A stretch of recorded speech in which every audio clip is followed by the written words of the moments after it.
Okay, so we're back.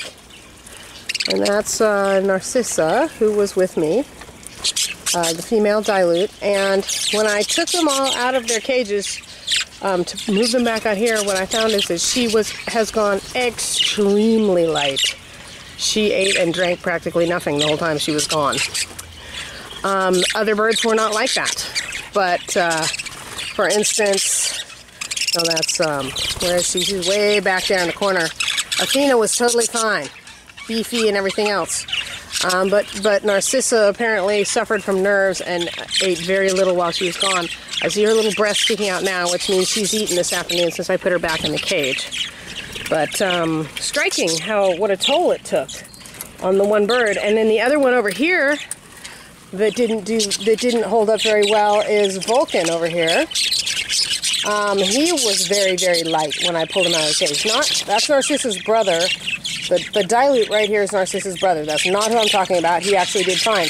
The regular green guy next to him, that's preening himself right now, is Vulcan.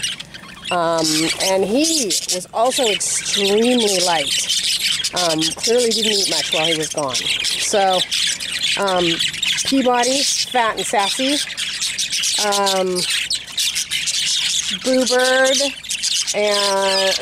was fine. Apollo was a little bit light. And Linnaeus, the male, was just fine. The male dilute, whose sister starved, was just fine. And Socrates did fine. So it was interesting to see. Some of them responded better to it than others. So look at this little guy. This is Fluffy. This is Cloudy and Gray's baby. And he is showing some really interesting stuff. He has Fluffy's incredible feather. He's growing a long mask, and he's starting to get tall now. Whereas his brother up here is a mess. He's had diarrhea for way too much. I wormed him just before I left to see if that would work. Let's see if he still has a poopy butt. He's not going to show me his butt. But at this point, this is Cookie, and at this point he's smaller than Cookie because he's had persistent diarrhea. Hopefully I don't see anything on his butt, so hopefully he's better. And this little guy up here is Sky and Jester's baby, youngest baby, and he is on a growth spurt and looking very nice. And his brother is growing quite large too. I got some good size out of those two. Not the greatest mask in the world, but they're getting some serious size. Hi, Blue. I think I'm going to move you into the grown-up cage so you don't have to deal with all these horrible babies. Because they are terrible. So yeah. No, look at this little guy over here. Let's see if we can zoom in on him a bit. You see his feather is kind of like striated, like it almost like looks like hair. And see how long his mask is? He's doing his 4-month molt, so he's a tiny baby, but he's showing some promise that I didn't realize was there.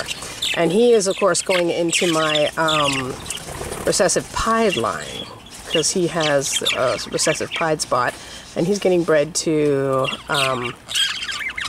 Aphrodite, who also has fabulous feather. So, anyway, we survived. I'm sure the ones that were not eating well are happy to be home. Look at you. Aren't you getting handsome? Hi, Boo Bird. How you doing? He says, I am so glad to be home. Okay, so just say hi to everybody that's back.